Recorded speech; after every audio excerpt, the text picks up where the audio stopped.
Om Shri Ganeshaya Namaha. Jai Shri Ram, friends. Welcome back to my Vedic Astrology channel, Astro Satyajit. And today we are touching one of the most critical, or rather, I should say, the ultimate divisional chart in Vedic astrology, Shashtiyamsha, D60 chart. So the moment I say it is D60, now you can understand how deep are we going to get into each Rashi or each house, because Shashti Amsha means 60 equal divisions of every Rashi. Okay?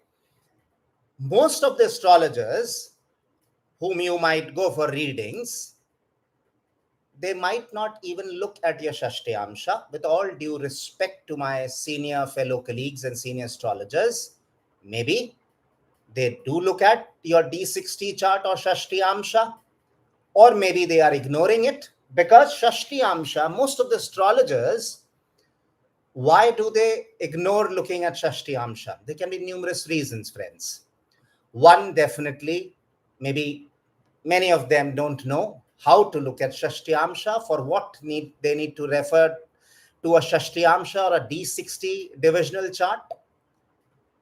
And there is one more reason, that a D60 divisional chart, which is Shashti Amsha, friends, as we said, that it is 60 equal divisions of every Rashi.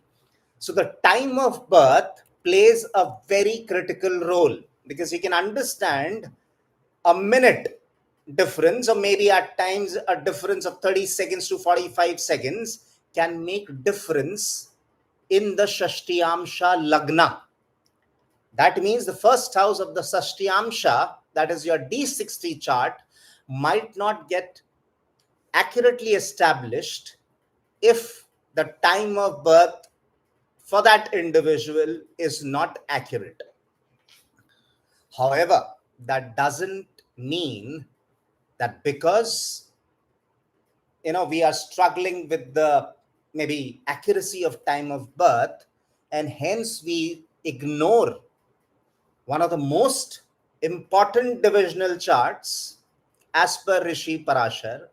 So, if we are doing Vedic astrology, friends, if we are guiding people using Vedic astrology, it will be absolutely not fair or not doing justice to this science of Vedic astrology, that to recommend or to guide anyone using this tool without even looking at their Shashti Amsha.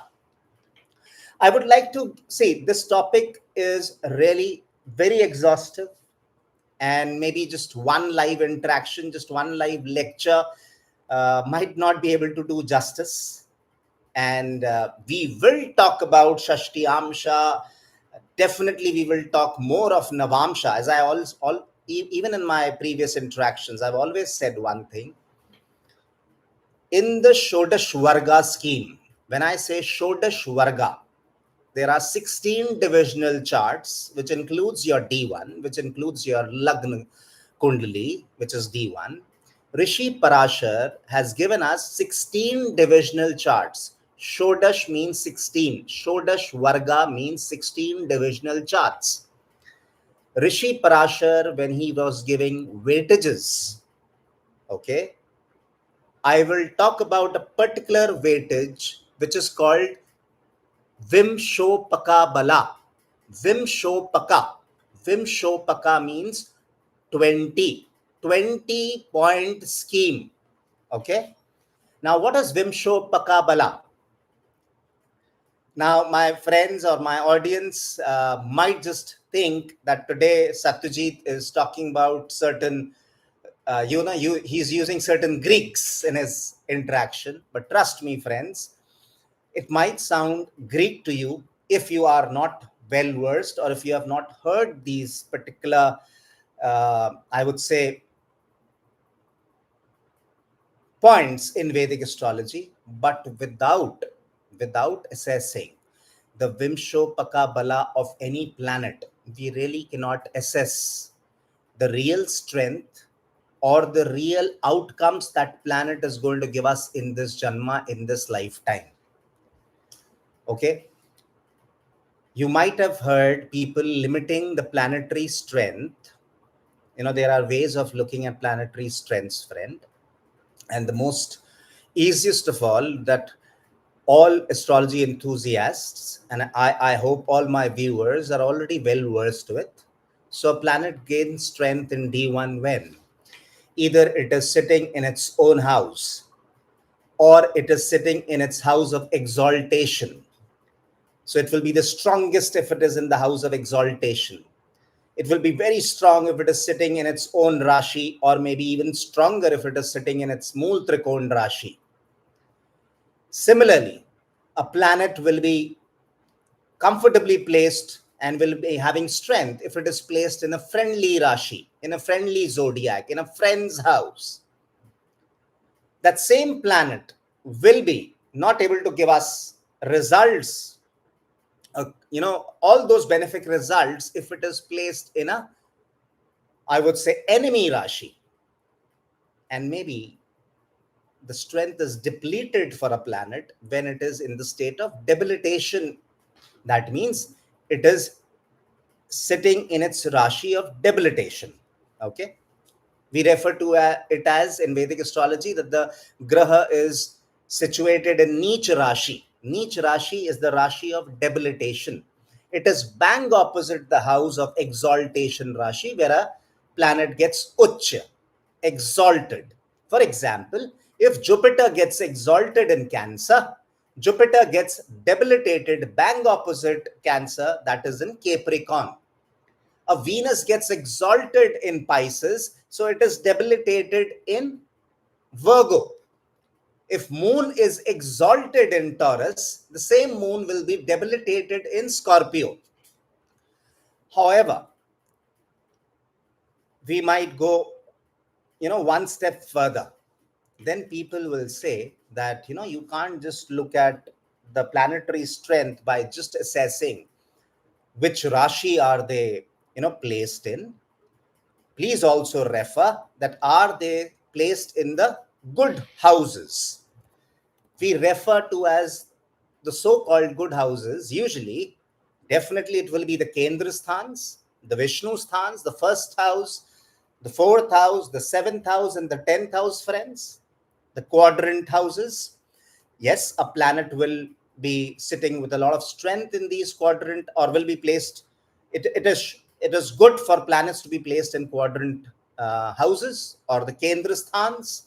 Similarly, we might find a planet very comfortable in the Trikon sthans, that is the trinal houses, the first house, the fifth house, and the ninth house, which is the Lakshmi sthan. However, we assess the planetary strength looking at the rashis that they are placed in our D1 chart. We assess the planetary strength based on the houses that they are placed in our D1 chart. We further will also, go ahead and talk about something as Shadbala, the six-fold planetary strength. And trust me, most of the astrologers who are trying to assess the planetary strength will max go up to this level. That is, they will look at the Shadbala and they will tell you which planet of yours is sitting with a lot of strength. So they will look at the Shadbala graph, which you will find in any Jyotish software. You may refer to Parashar Light, you may refer to Jagannath Hora. Both these softwares are quite reliable, guys, and they give you accurate calculations. So the Shadbala will be available in any of these softwares, Vedic astrology softwares, I would say. Now, Shadbala also is limited to the physical level, or it's limited to the D1 chart only. Now, this is something that, astrologers might not tell you, or they themselves might not be, very clear. So when they look at a Shadbala, and they find a planet with a lot of strength in the Shadbala scheme, they just tell you that this planet is going to give you all the results, whatever results it is supposed to give you as per your Lagna Kundli. But that doesn't end there, guys. If it was all in the D1 chart, then Rishi Parashar wouldn't have given us the Shodash Vargas, the 16 divisional charts. It doesn't exclude your D1. I have never said that we can exclude D1. That is the chart through which we have derived the remaining 15 divisional charts, friend. The additional 15 divisional charts. Okay.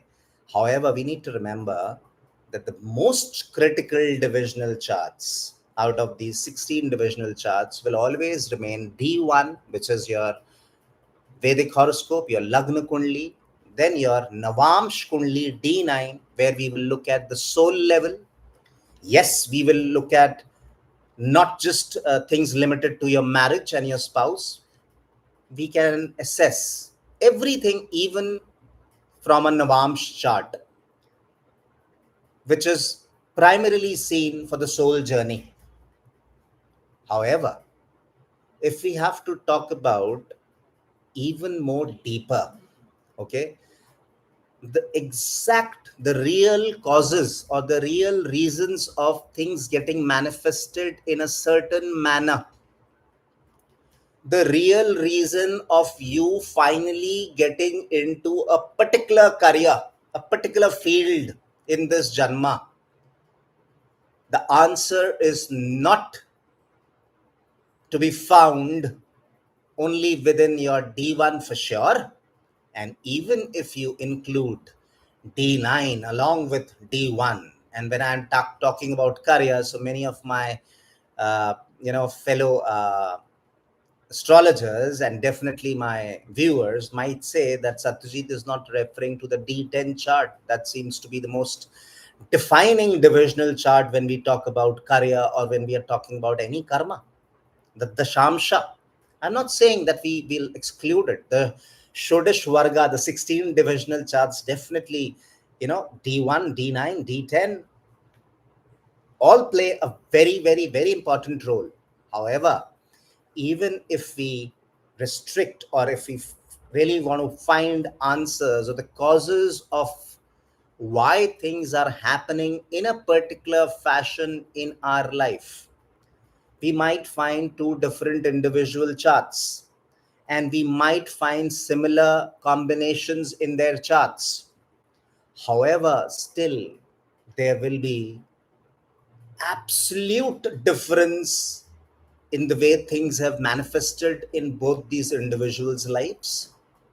Yes, I talked about way of life in Vedic astrology, and I did mention that though you are born with certain combinations, but that doesn't limit you to get the blessings of those combinations. Understand, Vedic astrology is absolutely Gita Sar, or you can relate.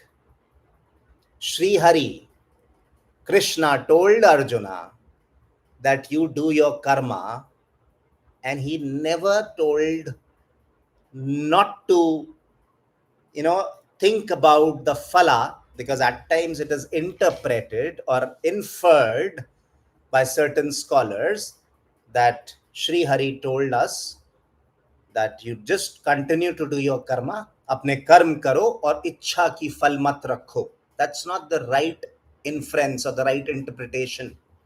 Sri Hari told us, do your karma, and any karma that you will do, definitely you will have a desire to fulfill.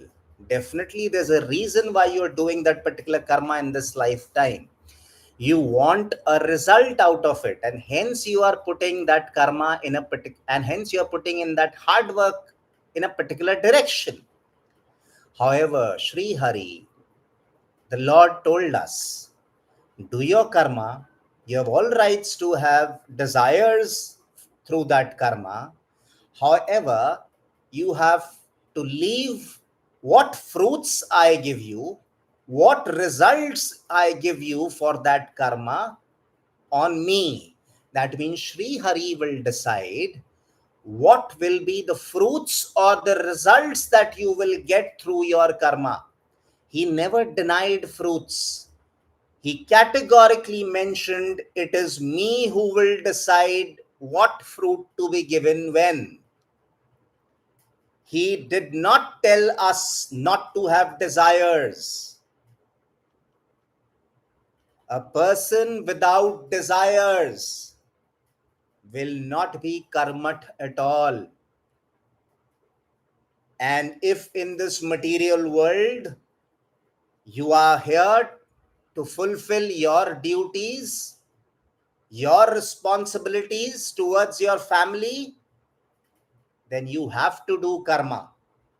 And for you to do karma, you have to have a desire, a goal to achieve, a desire to fulfill. That will propel you to continue doing karma in that particular direction. But just remember, leave it on Sri Hari to give you the results, or what results it will give you, that is up to Sri Hari.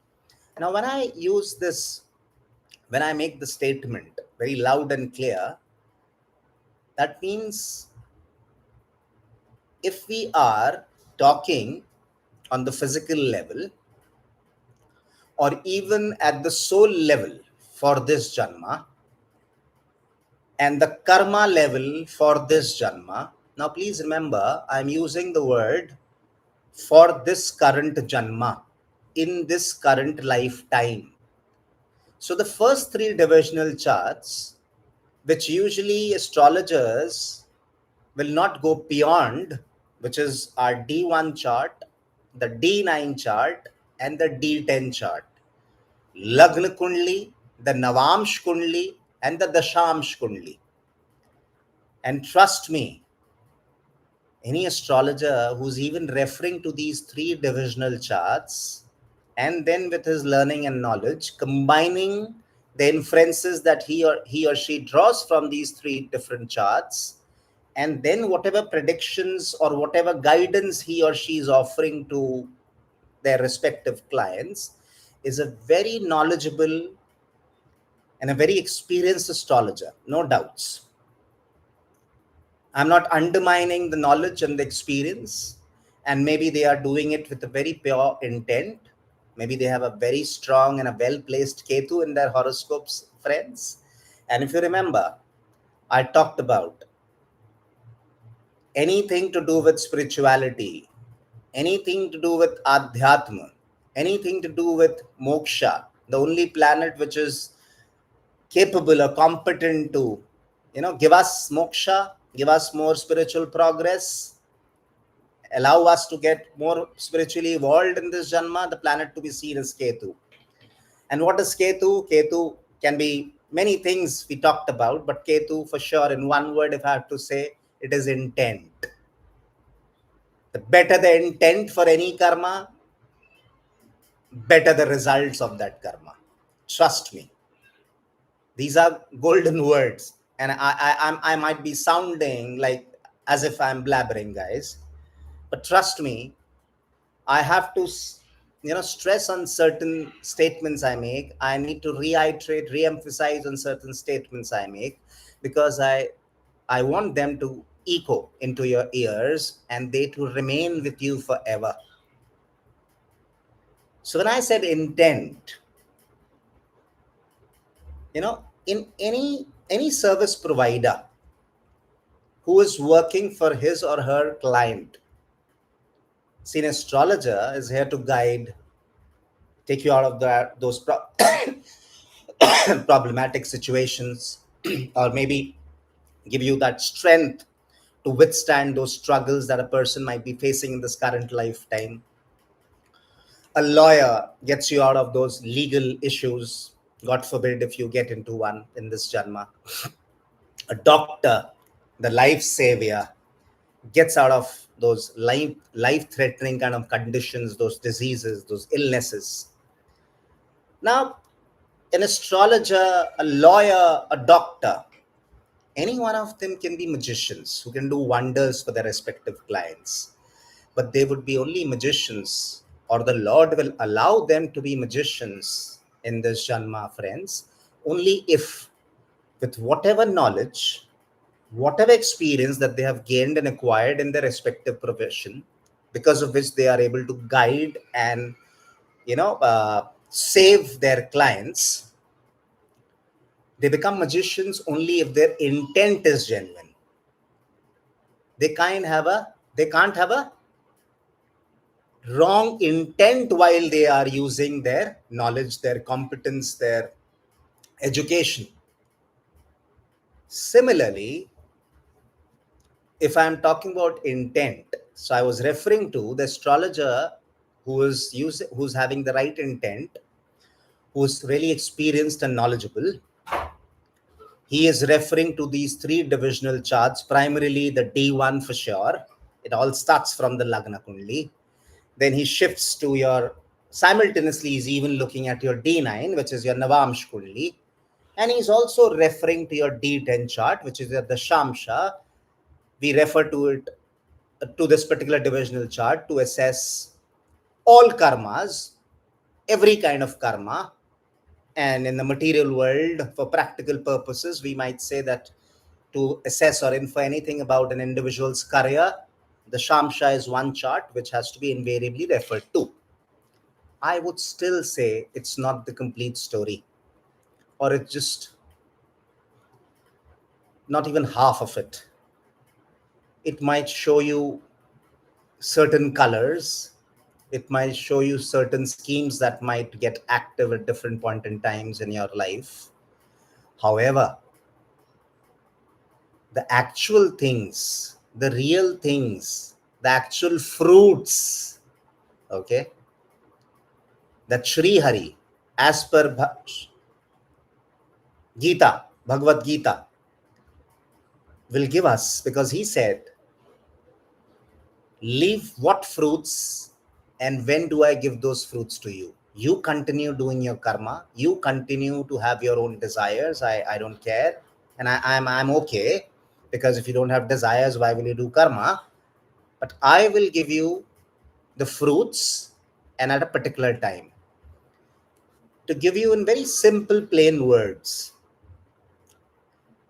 you might be putting in karma or putting in hard work in a direction where you think that you are planting or you are sowing in seeds that will give you a guava tree in future.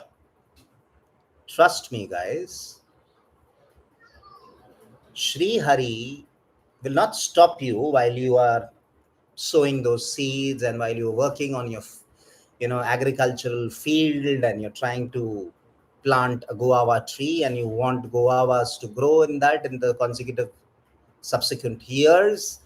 But it is Sri Hari to decide that finally, whatever tree that grows out of your efforts, your karmas, your parakram, your free will, what fruits will that tree bear, and when will that fruits be available in that tree?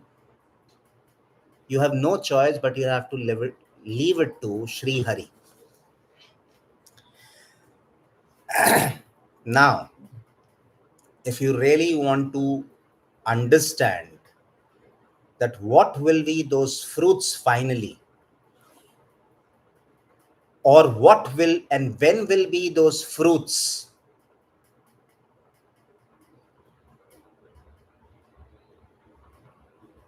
I completely agree, but still I I take your feedback, suggestion, and yes,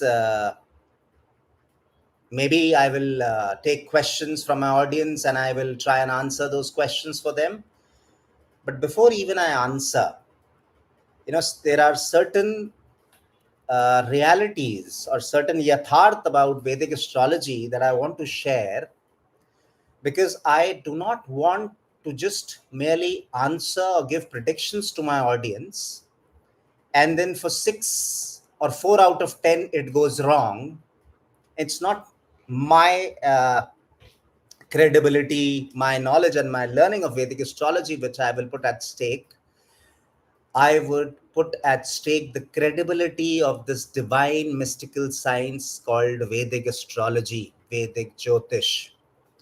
And that is something which I can't. Jyotish for me is Yatharth. Jyotish tells us absolutely things the way it will get manifested in this current lifetime. And there are certain key calculations, certain key divisional charts to be referred to before any astrologer gives any astrological advice, guidance, or prediction to his or her clients. And believe me,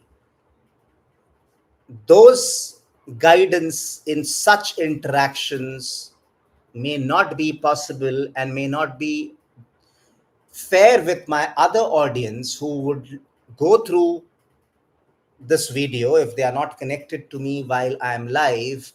I am hopeful that the YouTube algorithm is going to be kind, and it definitely will go up on different home screens of different YouTube subscribers. And when they go through these videos, if I go ahead and do deep study of one individual chart in such forums, it will not be fair with my other audience at all. So I would sincerely make a request that genuine astrology enthusiasts, genuinely who want to seek astrological consultations and readings, they please do visit my website, or they can get in touch with me on my WhatsApp number. All is available on my video descriptions. But these forums, I would still like to touch upon those critical subjects before I make it a question answer session for people and give them maybe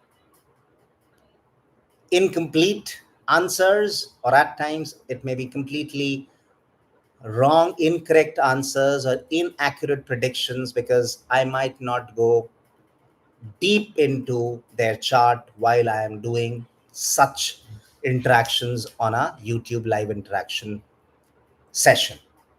So coming back to our topic, I'm sorry, guys, if I digressed, I'm really sorry. I would request my viewers to please continue with me, and let me bring you back to the topic. So I was saying D1 chart talks about the current life. It talks about what all is possible, what all is probable. Some people, I've heard people saying astrology is the science of probability. No, it's not. Astrology is the real truth. Why it gets limited by certain people as only science of probability.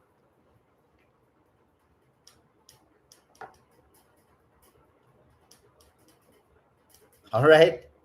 Thank you so much. And I would request you also, to I understand. Yes, the smarter ones should be more aggressive. However, I would genuinely request you guys to, uh, watch my entire videos. Give me those watch time hours. Give me like my videos, share my videos, and encourage as many as you can within the astrology enthusiasts. I'm definitely referring to those. Let them subscribe my channel, and I also take your suggestion and let me see how I can put it together. Maybe certain sessions in a week, I will do those kind of interactions and those quick question answer kind of modes, and these important, you know high dose, high voltage lectures can also continue, and parallelly I'm planning to maybe come more regular, maybe increase my frequency, and rather than coming just live for once every day, I might try and do 2 sessions, one maybe in the forenoon and one in the evening. Yes, I will do that.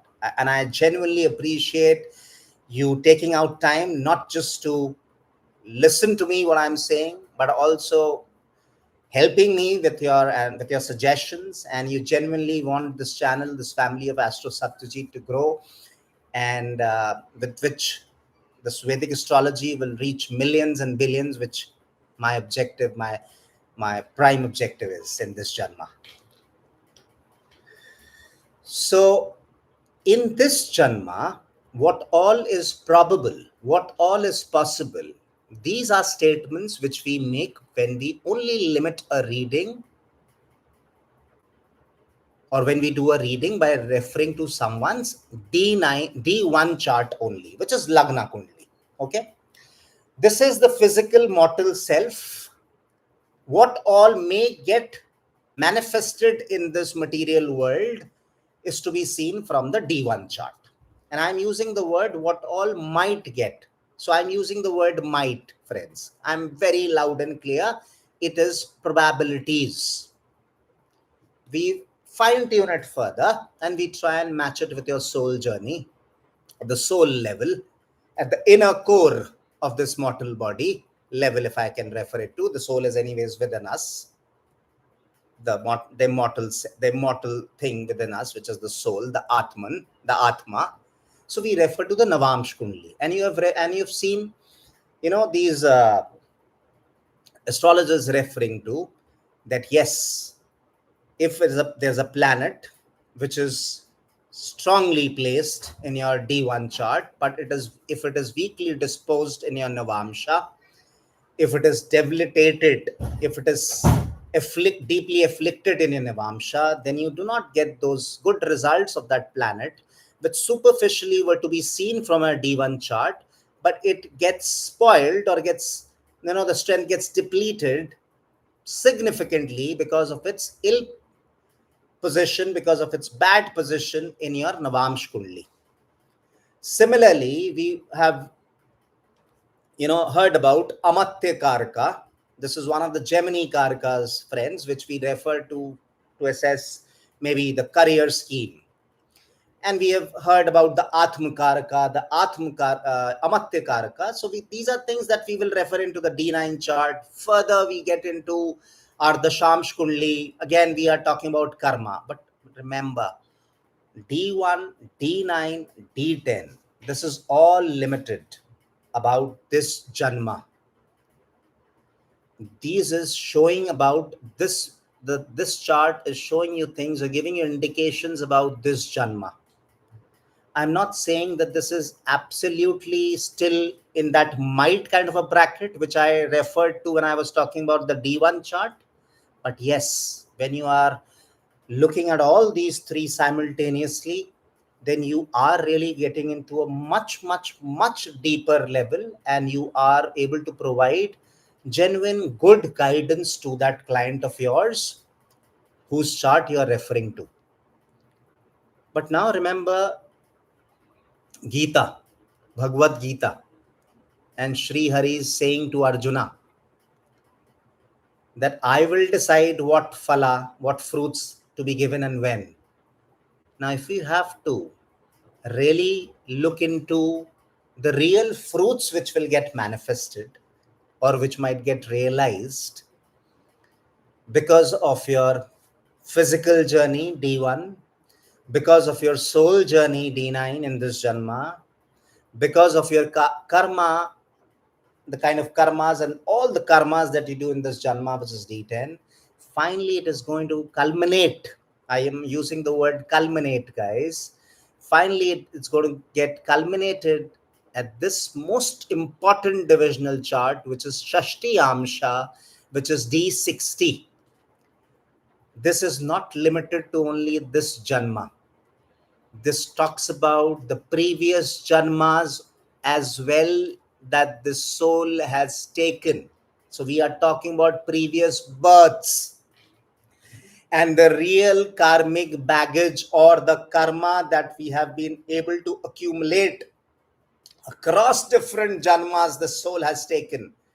If any chart tells us about that real karmic baggage, that real causal effect, anything that is happening in your life, the real reason why, the real whys are lying in your D60 chart.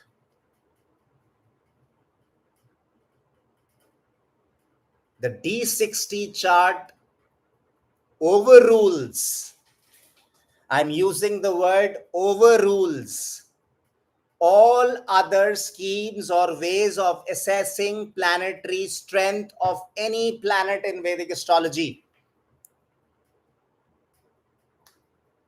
In the beginning, I touched upon Vimshopaka Bala, and I said it's a 20-point scheme where every planet is given a score out of 20. See, there are many Varga schemes that you would have heard. Okay, there are many Varga schemes. You would have heard about the Shadvarga, the 6 divisional charts that Rishi Parashar refers to.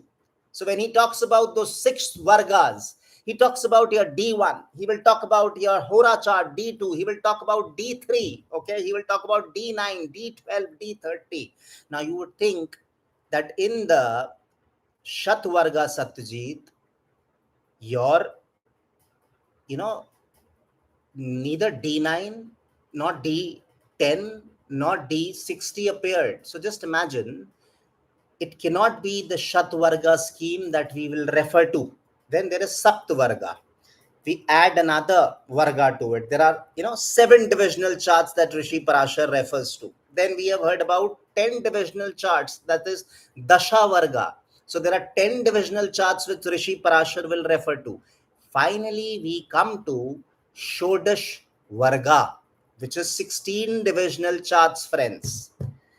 And in these 16 divisional charts, yes, not only D60 finds a place, but D60 Rishi Parashar has given the highest possible weightage to this particular divisional chart to calculate Vimshopaka Bala for any planet in Vedic astrology. If D1 chart has a weightage of 3 points out of 20 to assess the planetary strength out of 20, I'm saying D1 can max score 3 for a particular planet. D9 can max score 3. Okay, very important. D1, D9. I'm not undermining the strength. D10, it's just 2 points, friends. Now just imagine, I said 20 points is the maximum planet can score, and that's why it's called Vimshopaka Bala. Vimshopaka is 20. Rishi Parashar gave 3 points to our Lagna Kundli, which is D1 chart. Rishi Parashar gave 3 points to our Navamsh Kundli, which is D9. Rishi Parashar gave 2 points to D10, the chart of Karma, the chart of Karya.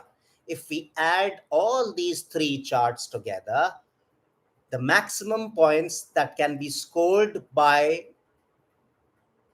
a well-placed planet in all these 3 divisional charts, I repeat, the maximum points that a planet scores, or the different points that the planet scores in different divisional charts, when we add them together, that is what we refer to as the Vimshopaka Bala of a particular planet, which can be maximum 20, as I said.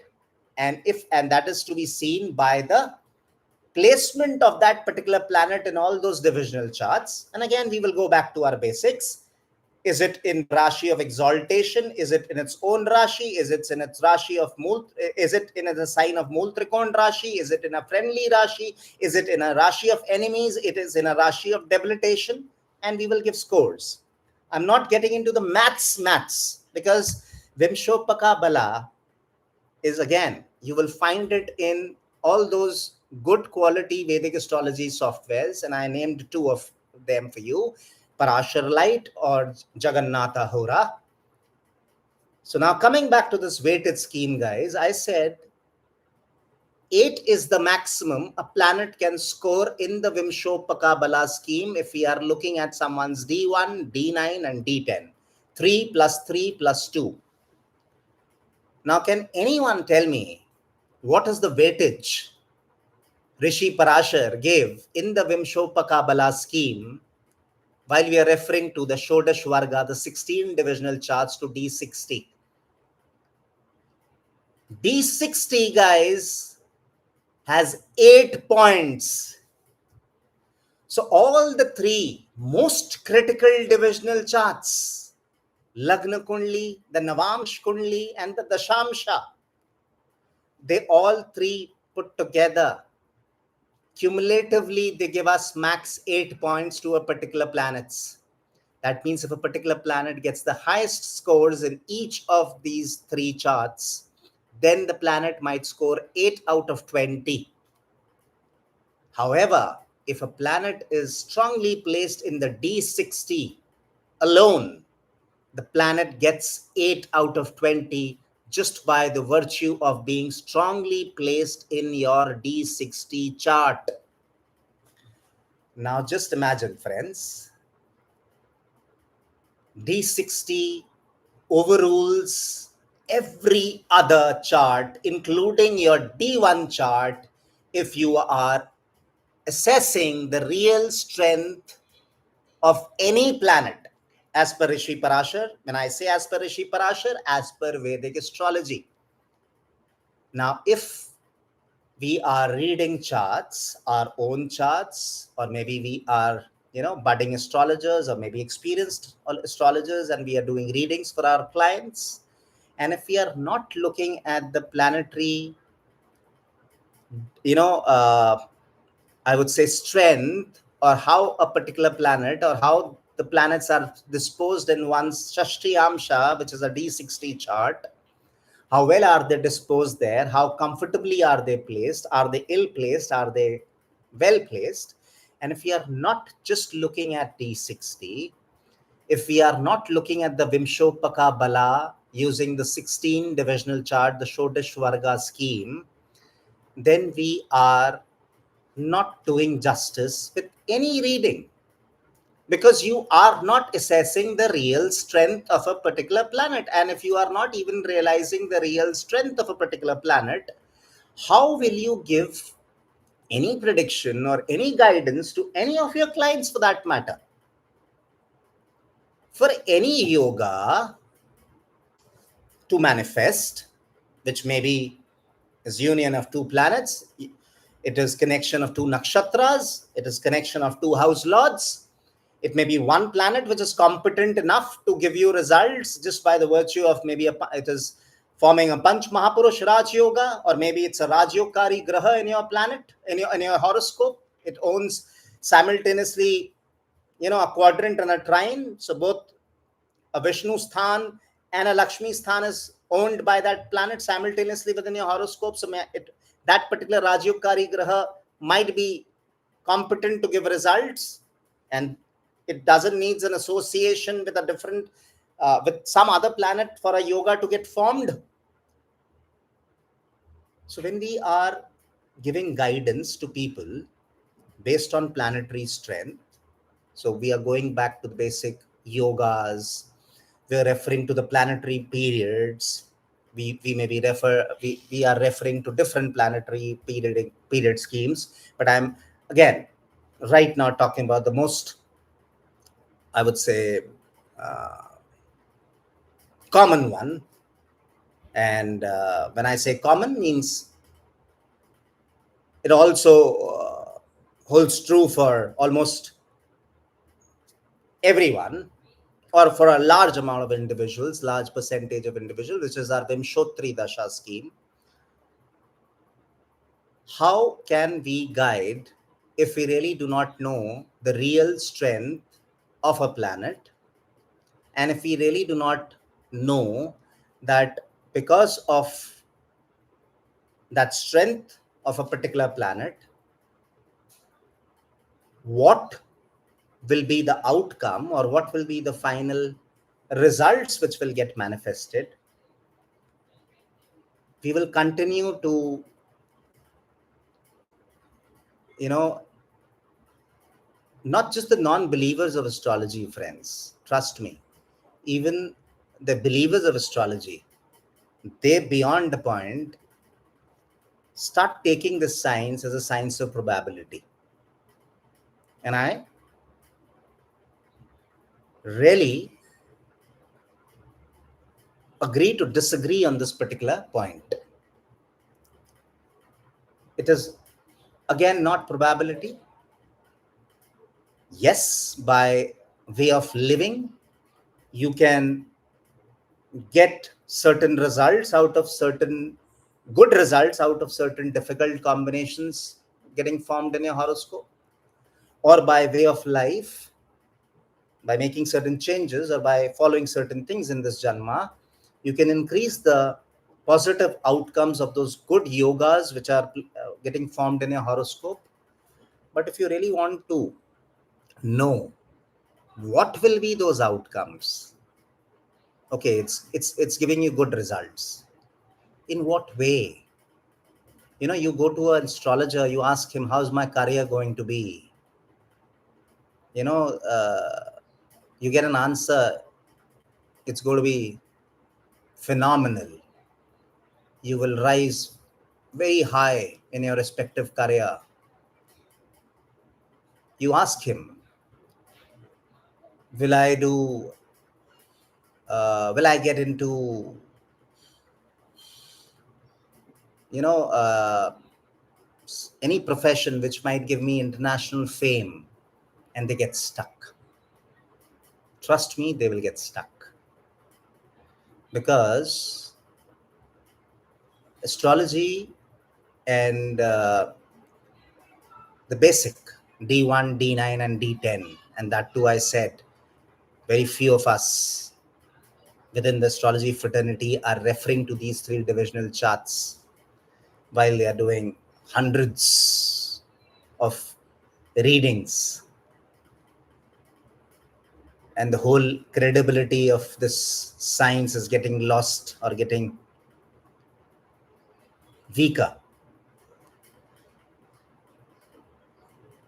It's not always the bad intent of the astrologer.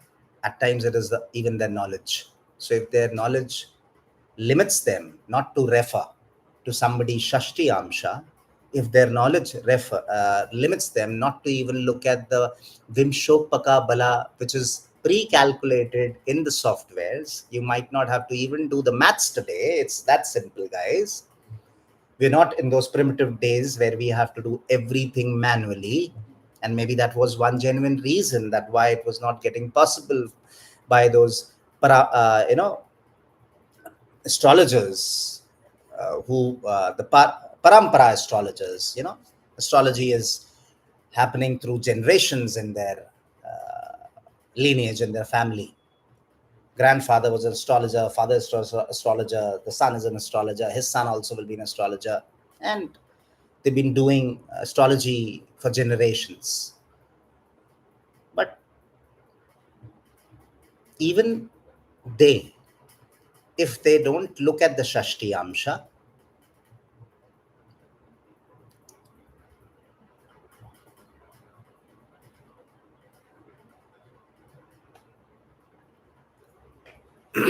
now Vimshopaka Bala, when I said that Rishi Parashar in his 16 divisional charts gave different weightages to different divisional charts, and Vimshopaka Bala is primarily to be seen, and it's actually to be seen to assess the planetary strength. And when I say I'm trying to assess the planetary strength, it will actually tell me what kind of and what level results it will give in its dashas, in its period, in its mahadasha or antardashas. So if a particular planet is getting a score, and I'm saying Vimshopaka Bala is maximum, the highest that can be scored by any planet is 20, which is exceptional. You are sent from the heaven directly. You are one of those possible incarnations in this Kali Yuga. If your planets with 20 points in Vimshopaka Bala, which is 100%, that means that planet is exactly placed in the best possible place, best possible Rashi in all those 16 divisional charts. But I am saying even if you don't read all those 16 divisional charts, I'm not telling you to go into doing a D16 reading, a D20 reading, a D24 reading, a D27, D30, D40, D45. When I say show the Varga, there are 16 divisional charts, but I'm saying out of the 20 points that a planet can score, 16 points the planet scores in these 4 divisional charts out of the 16 divisional charts. So while I only study 25% of the divisional charts Rishi Parashar gave us, so I'm only reading 4, just 4 out of 16. I'm reading D1, I'm reading D9, I'm reading D10, and I'm reading D60.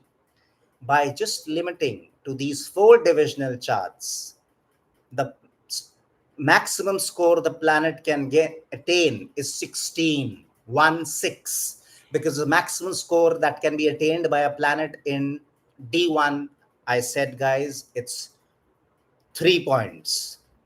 In D9, it is another 3. 3 plus 3 is 6. In D10, it is 2. 6 plus 2 is 8. And in D60, it is 8 points. So 8 plus 8 makes it 16. Now just imagine that these 4 divisional charts, if accurately read, we exactly know what and how things will get manifested.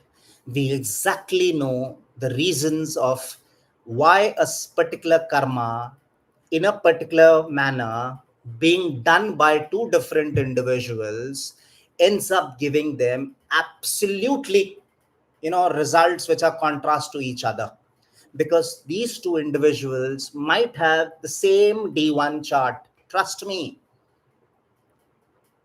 they might even have a same D9 chart if they are born within 1 to 3 minutes. Maybe in all probability they might have the Navamsha Lagna also, and yes, they might even end up having the same Dashamsha Lagna as well. So the Vimshopaka Bala might tell me the same scores a planet is scoring while I am reading these 2 individual horoscopes, or horoscopes of these 2 different individuals, and I read their D1, D9, and D10, and they are doing maybe similar karma in similar directions, but still 2 different individuals, or these 2 individuals, get absolutely different, significantly different, absolutely shocking kind of difference in the results which they get. Now, this is not coincidence. This is not just by chance. This is predestined. This is sanchit karma. This is prarabdha, where it gets defined in your D60 chart, which is Shashtiyamsha. Shashtiyamsha is talking about your karmas not just limited to this particular janma, not just things that you will do in this janma. It is talking about whatever your soul has been doing in all the previous births, in all the previous janmas. This is the actual chart to be referred for maybe applying all those techniques, or also those techniques that we limit only to a D9 usually. A Karakamsh is limited to D9. A Atmakarka reading is limited to D9. No, we have to take it or bring it to the level of a Shashtiyamsha, which is D60.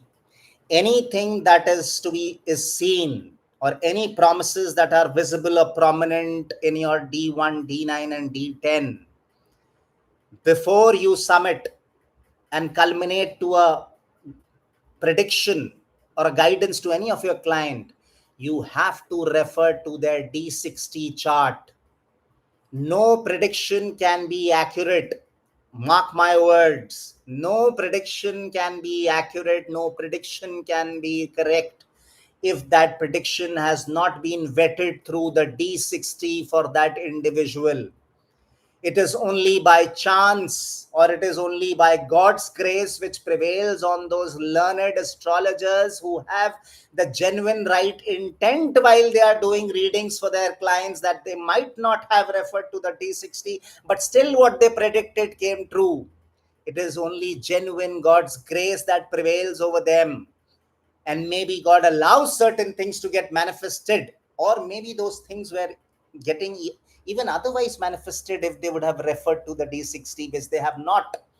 But I am saying, if you do not look at the D60 for anything that you are predicting or anything that you're inferring from a particular chart, you are doing injustice with your client. You are doing injustice with every student of Vedic astrology, every enthusiast, everyone who wants to learn this Vedic science, and you are doing injustice to the science, to this subject of Vedic astrology. If a planet is debilitated in Shashtiyamsha, it is the most karmic position for that planet. Getting benefic results out of that planet gets extremely difficult. Even if you have that planet exalted in your D1 or D9 or D10, remember, the astrologers who make those those videos, those reels, and those snapshot predictions, and there are certain devil's advocates in that whole scheme. People will say so many exalted planets in one's horoscope still leading a very ordinary life, and that means just exalted planets might not do it all, and they will make a video out of it. No, the real reason is, even if you have a planet very well placed, and I'm using the word, even if a planet is exalted, even if a planet is Vargottam, yes, it is very strong. It is showing it is giving us very strong indications that yes, the results will get manifested, because we saw Vargottam planet. And what is Vargottam? What have we been taught? Google, scout through every possible video in YouTube about Vedic astrology. The only thing that you will hear about Vargottam planets is that the planet is placed in the same Rashi in the D1 and the D9 chart, which is called Vargottam. I'm not saying this is a wrong definition. This is incomplete definition. A Vargottam planet is when it is Vargottam, when it is Uttam, when it is well placed in all Vargas, that's Vargottam. So if genuinely you want to see which planet of yours is genuinely Vargottam, which will give you that results that Rishi Parashar has given for Vargottam planets, do not just look at or be happy to look at planets or find planets in the same Rashi in your D1 and D9 chart. The magician of all in your chart, or the magicians, the real magicians in terms of planets in your chart, are those planets which are Vargottam in your D60 chart, which is Shashtiyamsha. That means a planet sitting in a Rashi in a D1 chart, if that planet happens to be in the same Rashi in your D60 chart, that is the real Vargottama. That is the real magic that you will see that planet is able to give you through uh, during its dasha, mahadasha, or antardasha. And the real results of that planet, the real karak tattvas of that planets, by the real karak tattvas of that planets through the lordships that it owns in your respective charts, will get manifested if you see a Vargottam planet in your D60 chart. And I again repeat, why this contrast is there. What are karmic reasons might be debilitated in 60 yet swam. Yes, okay. So this birth, when you are looking at the D1 chart, this, now remember, your soul it's been doing different karmas during previous births, and it will have those innumerous number of births till it gets liberated finally or it attains moksha. Similarly, there are two gods, those energies equal to mc square. Mars, energy karka, Mars being the mortal sharir karka, the lord of the first house in the Kalpurush Kundli. So you have two energies, two gods. These two gods in this material level also have two souls, and those two souls have been doing karmas in the previous janmas. Those two gods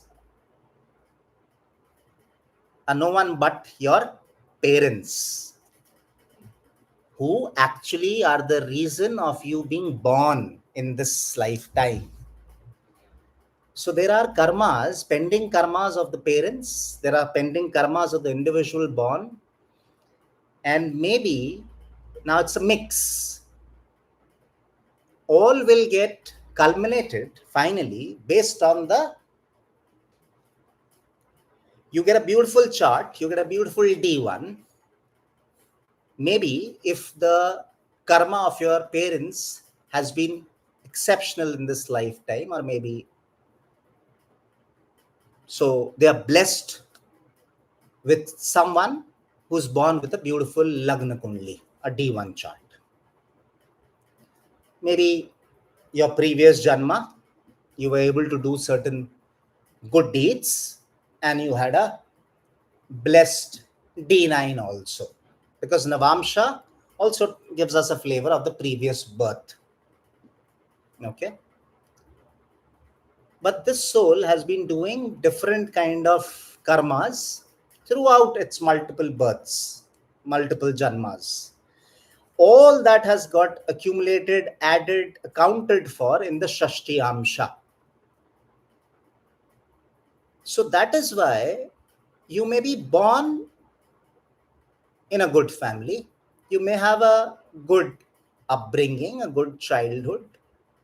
The surroundings are quite conducive. Your D1 chart is good. You definitely are above the average and you do well for yourself in your career because you equally have a good D9, maybe a D10 also, and you get to become the CEO of your company. You do extremely well in your chosen career, in your chosen business. But now imagine you have to become Elon Musk. You have to become a Sundar Pichai. You have to become a Mahatma Gandhi. You have to become a Dhirubhai Ambani. You have to become a Sachin Tendulkar. You have to become Amitabh Bachchan. I'm talking about those guys who have done exceptionally well for themselves. They are legends. They have left a legacy behind that will remain forever. They have achieved global international fame. So you don't get to just play cricket or your favorite sport for the club that you represent in your city. You may be playing cricket for your country and you get international fame. For that kind of a fame, and I'll give you the small example before I put a pause to this video. Otherwise, it will become too heavy. And this is one topic that we'll continue to discuss. There are certain players or certain people who are cricket enthusiasts. They want to do well in that sport. They rigorously go and practice and slog for equal number of hours. Some of them, they reach the state level teams. Yes, they end up reaching the regional teams. In India, we call the Ranji level. And maybe some of them might not even will be able to make it to the Ranji level. They get restricted to maybe district level matches, district level tournaments. It's not about the hard work or the competence that they have for that sport in this particular lifetime. It is the cumulative karma or the karmic baggage that they are carrying through their all their previous janmas, which finally will allow or not allow things to get manifested at a particular level. So a particular skill of yours that you acquire through a lot of hard work will give you what kind of results. Will it be exceptional? Will you get fame? Will that be fame limited to your organization you work within? Will that fame be limited to the industry that you represent? Will that fame be limited to the city that you stay in? Will it be state level? Will it be national, or will it be international and global fame? Those levels are to be assessed through your Shashtiyamsha. So the highest level of a planet's manifestation, and I am using the word, the highest level of a planet's results getting manifested is to be seen from the Shashtiyamsha. So the most benefic kind of results also will be evident in the Shashtiyamsha, and the most difficult of those results getting manifested also are to be seen from the Shashtiyamsha. The real success, the real fame, the real glory, the real sukha, if it is from the Shashtiyamsha, the real pain, the real misery is also to be seen from the Shashtiyamsha.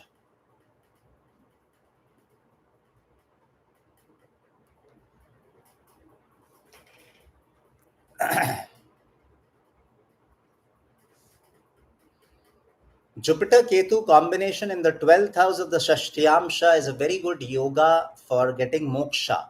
However, Sachin, I will right now, and you said it's in Aries. I'm okay with Aries. That's not the problem. But it all depends on the accurate time of birth through which you will be able to define your Shashtiyamsha Lagna, and only then we'll be able to ascertain the real 12th house of the Shashtiyamsha chart, and only then I can give you any guidance for your question when you said Jupiter Ketu combination in Aries Rashi in 12th house in D60. However, I leave it here for all of you that doesn't mean that this D60 can't be used, because 80 out of 100 of us, at least I'm not talking about the current generation here, the time of birth is more accurately maybe recorded, or maybe we have access to the labor room while our children are taking birth, and we recorded ourselves using the satellite phones, or rather the phones or the mobiles that we carry, and we record the real time irrespective of what is shown in the clock hanging there in the labor room or maybe in the procedure room. However, even if the time of birth is not accurate, I will talk of many ways or many techniques how we will still continue to read the Shashtiyamsha, and we will continue to actually give or make accurate predictions, very accurate manifestations, how a planet will get manifested, what karma will give actually what kind of results and by when. So I leave it here, friends. And I again genuinely request you guys, maybe it's again a lecture for an hour or so, or more than an hour, and it's on a topic which is not widely or commonly spoken of. I genuinely request you guys to comment on this video and genuinely listen to this video from the very start to the end. And if something is not clear, I would request you to listen to the video again. And please, this is that video that I would want to be shared and spread to everyone possible, or to every possible astrology enthusiast. I would request all my viewers to like this video. I would request every viewer to like this video, and if possible, share it across different forums. Your last message was, if a planet is in same Rashi, both or rather than own Rashis both in D1 and D9, it's a very good combination. Very good combination. It will give you real good, great results on the material level in this Janma. However, I said it should, then, which is your question?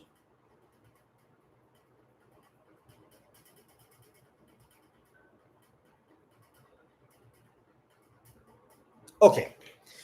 So you said, I get it.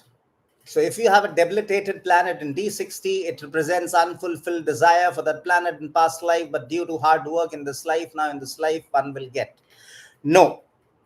If a planet is debilitated in your D60, then it means it's not unfulfilled karma only. I would like to use a different adjective here. It is all the bad karmas or the negative karmas associated with that planet that you've committed in your previous janmas. It is the accumulated bad karma that you have done towards that planet.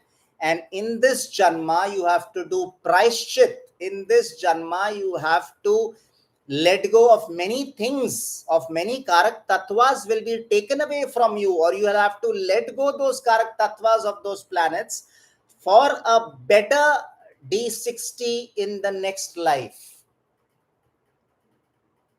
So it doesn't mean that if a planet is well placed in your D1 and D9, and if it is debilitated in D60, still through hard work, you are going to get results in this Janma related to that planet. It is exactly the other way around, that if it is debilitated, the weakest possible position, the weakest possible category of planetary strength by the Rashi it is placed in.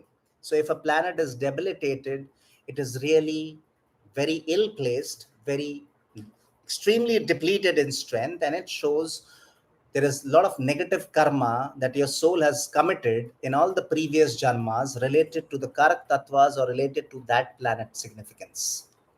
And you'll have to be very careful. You have to do praishchita. You have to do a lot of positive karmas related to that particular planet in this janma.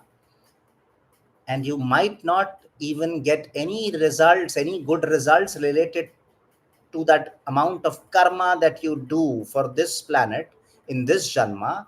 But now you are trying to balance it out, or you are trying to balance the leisure.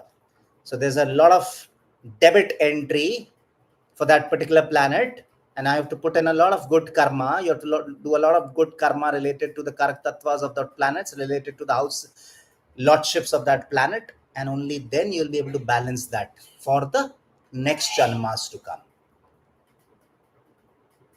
So if you really want, the best results to get manifested for a particular planet, if not exalted, the planet should be well placed in its own Rashi, or maybe in a friendly Rashi, not in a Rashi of an enemy, definitely not in the Rashi of debility, in your Shashti Amsha. And that is why I said this is the final check. This overrules all the other strengths that we have been assessing. That importance is Shashti Amsha. I hope I answered your question. Thank you. Thank you so much. God bless you. And I would request you, and you being one viewer that I really find it very rare. You've been there from the very start to the finish, and you've been very interactive, and you've given me a lot of inputs and suggestions of how to grow this channel. I genuinely appreciate every advice of yours.